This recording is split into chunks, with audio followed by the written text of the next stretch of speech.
Selanjutnya yaitu optional argument.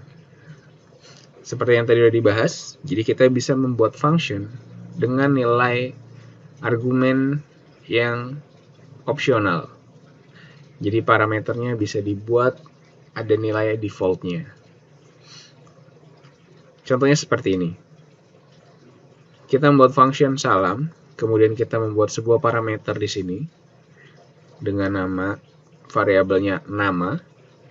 Namun di sini kita isi default nilainya. Nilainya yaitu PHP.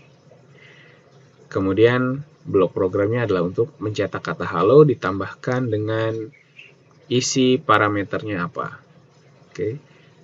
Cara penggunaannya masih sama. Kita panggil salam mahasiswa. Ini akan tercetak halo, kemudian mahasiswanya ke sini, jadi halo mahasiswa.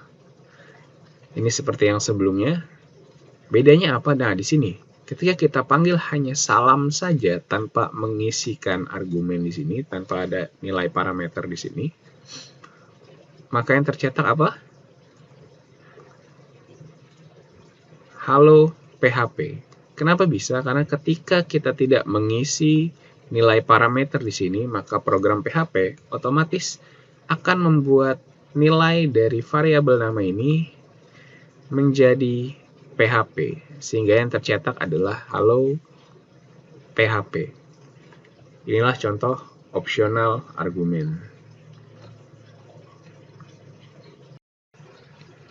Di sini kita akan mencoba membuat function dengan menggunakan parameter, namun berisi dengan optional argument. Oke, sebelumnya saya akan buat dulu seperti contoh yang tadi. Kenapa saya buat sama seperti yang sebelumnya supaya kalian lebih paham, lebih mengerti bagaimana cara membuat function, bagaimana cara melempar function ke dalam, bagaimana cara melempar parameter ke dalam sebuah function, kemudian bagaimana cara menggunakan isi dari parameter tersebut di dalam sebuah function. Di sini saya isi dulu.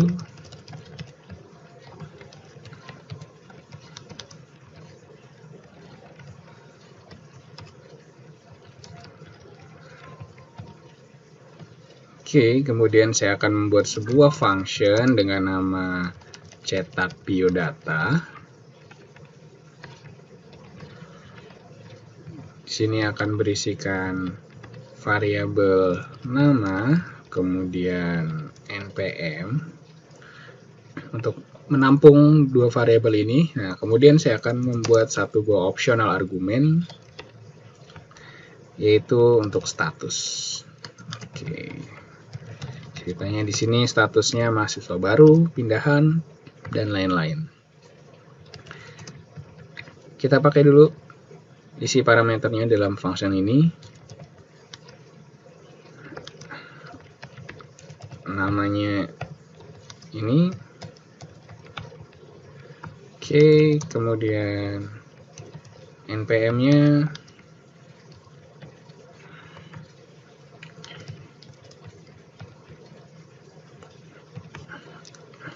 yang terakhir yaitu statusnya.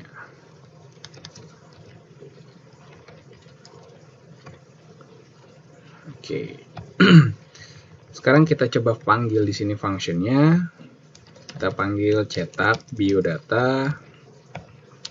Kita masukkan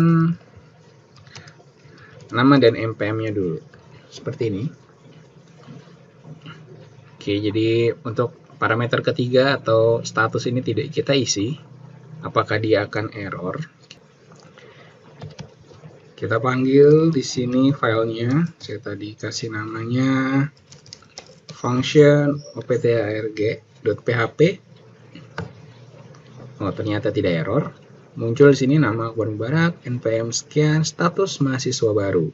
Status mahasiswa barunya didapat dari mana? Jika kalian perhatikan di sini ada optional argument. Walaupun di sini tidak terisi, dia akan menggunakan isi yang ini. Sehingga ketika di baris yang 15 ini, status sama dengan mahasiswa baru. Sekarang misalkan kita isi di sini,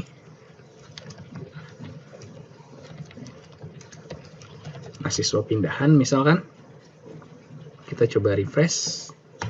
Ya, seperti ini. Jadi ketika kita menambahkan isi untuk parameter yang berstatus optional argument, maka isinya otomatis tidak menggunakan yang default lagi atau mahasiswa baru, melainkan menggunakan yang kita lempar dari luar function.